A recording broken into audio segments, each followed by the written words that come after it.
রবীন্দ্রনাথ ঠাকুরের লিপিকা থেকে রথযাত্রা সম্পর্কে রাজা-রানীর সংলাপ। আজ রথযাত্রার দিন, তাই রানী রাজাকে বললে, চলো রথ দেখতে যাই। রাজা বললে, আচ্ছা। ঘোড়াশাল থেকে ঘোড়া বেরোলো, হাতিশাল থেকে হাতি। ময়ূরপঙ্খী যায় সারে সারে, আর বল্লম হাতে সারে সারে সিপাই শান্ত্রী। দাসদাসী দলে দলে পিছে পিছে চলল। কেবল বাকি রইল একজন। রাজবাড়ির ঝাঁটার কাঠি কুড়িয়ে আনা তার কাজ।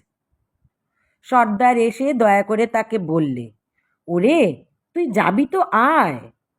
সে হাত জোর করে বললে, আমার যাওয়া ঘটবে না।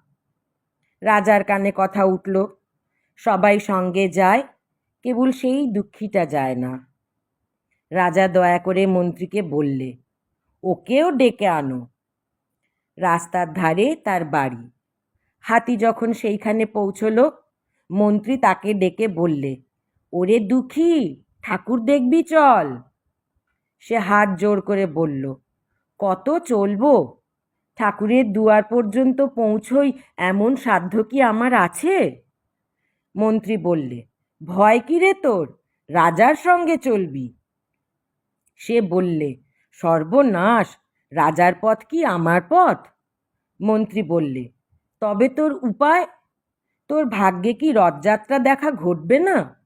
সে বললে, ঘটবে বই কি, ঠাকুর তো রথে করেই আমার দুয়ারে আসেন। মন্ত্রী হেসে উঠল, বললে, তোর দুয়ারে রথের চিহ্ন কই? দুঃখী বললে, তাঁর রথের চিহ্ন পড়ে না। মন্ত্রী বললে, কেন বলতো? দুঃখী বললে, সে যে আসেন পুষ্পক রথে। মন্ত্রী বললে, কই সে রথ? দুঃখী দেখিয়ে দিলে, তার দুয়ারের দুই পাশে দুটি সূর্যমুখী ফুটে আছে।